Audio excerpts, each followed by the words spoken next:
Partilhar ideias através de imagens é uma coisa que fazemos desde sempre. É um instinto.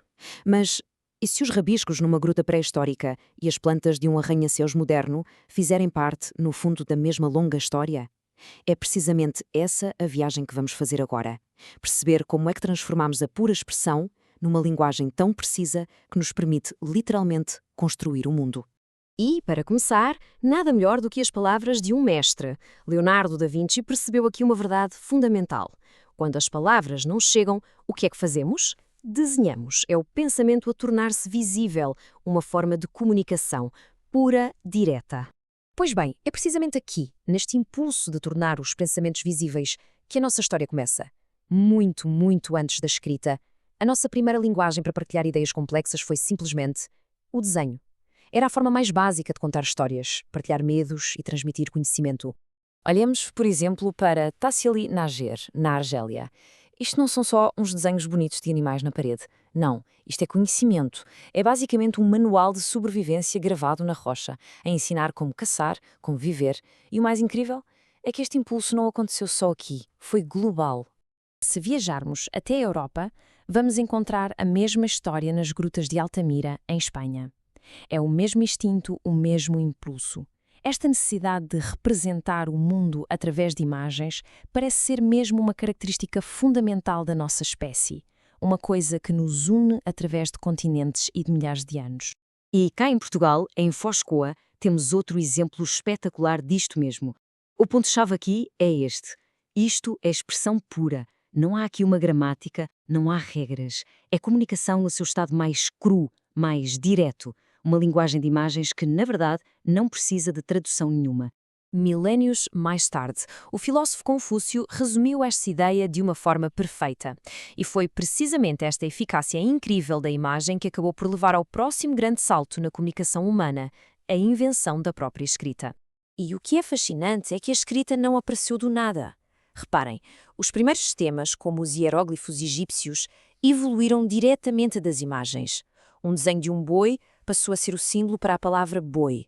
Uma imagem de montanhas passou a ser o símbolo para estrangeiro. Foi aqui que a arte começou a organizar-se, a transformar-se em informação com estrutura. Agora, vamos dar um salto de vários séculos e aterrar num período de autêntica explosão criativa.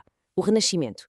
Aqui, o objetivo do desenho mudou de forma radical. A meta já não era só representar uma ideia, era capturar a própria realidade, com um rigor e um detalhe que o mundo simplesmente nunca tinha visto. E no centro desta revolução estava, claro, Leonardo da Vinci. Em obras como A Última Ceia, ele mostra um domínio tão absoluto da perspectiva e da forma que o objetivo era claro, criar uma ilusão tão perfeita que quase nos sentimos lá, dentro da cena. Mas a genialidade de Leonardo não era só artística. Ele usava o desenho como uma ferramenta de investigação. Estes estudos anatómicos não foram feitos para pendurar numa parede. Era uma forma dele perceber, com rigor científico, como é que o corpo humano funciona por dentro.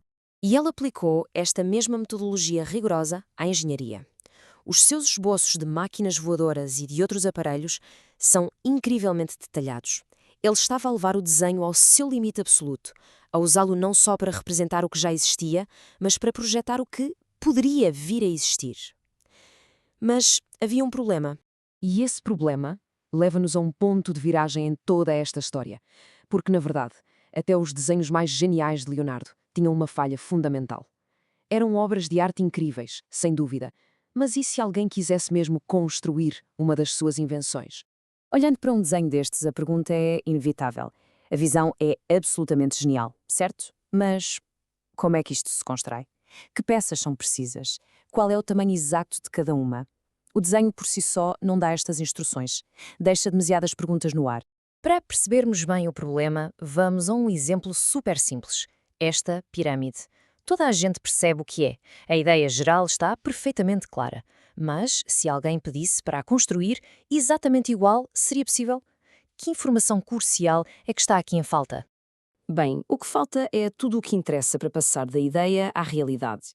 Faltam as dimensões exatas, o tipo de material, se é oca ou maciça, faltam todos os dados que não deixam margem para interpretação. Para construir alguma coisa, a ambiguidade não é uma coisa boa, é uma falha catastrófica. A arte tinha chegado ao seu limite, era preciso uma nova linguagem. E essa nova linguagem acabou mesmo por surgir. A solução para o problema da ambiguidade não foi um desenho ainda mais bonito, mas sim um sistema completamente novo, a criação de uma linguagem gráfica que fosse universal e, acima de tudo, precisa. E o herói desta parte da história é Gaspard Monge, um engenheiro militar francês. O trabalho dele era desenhar fortificações militares muito complexas, onde um pequeno erro de interpretação podia custar vidas. Foi sobre esta pressão que ele inventou um método que eliminava por completo a ambiguidade dos desenhos. A invenção dele chama-se geometria descritiva. E atenção, isto é fundamental. Não é um estilo de desenho, não é uma questão de ter mais ou menos jeito. É um sistema matemático rigoroso. É um conjunto de regras que permite representar qualquer objeto a 3 dimensões numa folha de papel a 2 dimensões, sem se perder nenhuma informação pelo caminho. Então, como é que isto funciona? A ideia é genial de tão simples que é. Imaginem que se coloca o objeto dentro de uma caixa de vidro transparente. Primeiro, olha-se para ele de frente e desenha-se exatamente o que se vê nessa face da caixa. Depois, olha-se de cima e desenha-se o que se vê no teto da caixa. E depois de lado. No final, é só imaginar que se desdobra essa caixa de vidro até ela ficar completamente plana. De repente, temos todas as vistas numa única folha perfeitamente alinhadas e relacionadas umas com as outras. E o resultado é isto mesmo. De um lado, o objeto em 3D, do outro, o seu mapa em 2D, criado com o método de Monge. Toda a informação, altura, largura, profundidade, está lá, de forma matemática e exata. Não há espaço para dúvidas. O problema da ambiguidade estava finalmente resolvido. Isto leva-nos à grande conclusão de toda esta história.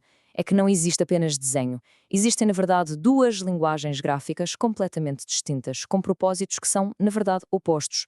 Uma serve para ser interpretada, a outra serve para dar instruções. E acho que nada mostra melhor esta diferença do que esta imagem. De um lado, temos a Guernica de Picasso. O objetivo é comunicar uma emoção, uma ideia. É suposto ser interpretada de várias maneiras. Do outro, a planta de uma casa. O objetivo é dar instruções. Só pode haver uma interpretação correta, senão a casa pura e simplesmente não pode ser construída. Resumindo, o desenho artístico fala a linguagem da expressão e está, por natureza, aberto a interpretações. O desenho técnico, por outro lado, fala a linguagem da precisão e exige uma interpretação única. É, no fundo, a diferença entre um poema e um manual de instruções. Ambos são essenciais, claro, mas servem fins completamente diferentes. O que nos deixa com uma pergunta para refletir. Hoje em dia, com modelos 3D, realidade aumentada e inteligência artificial a desenhar por nós, será que esta linguagem de precisão, inventada há mais de 200 anos, ainda é a base de tudo? Ou será que a própria fronteira entre o poema e o manual de instruções está, neste preciso momento, a ser redesenhada?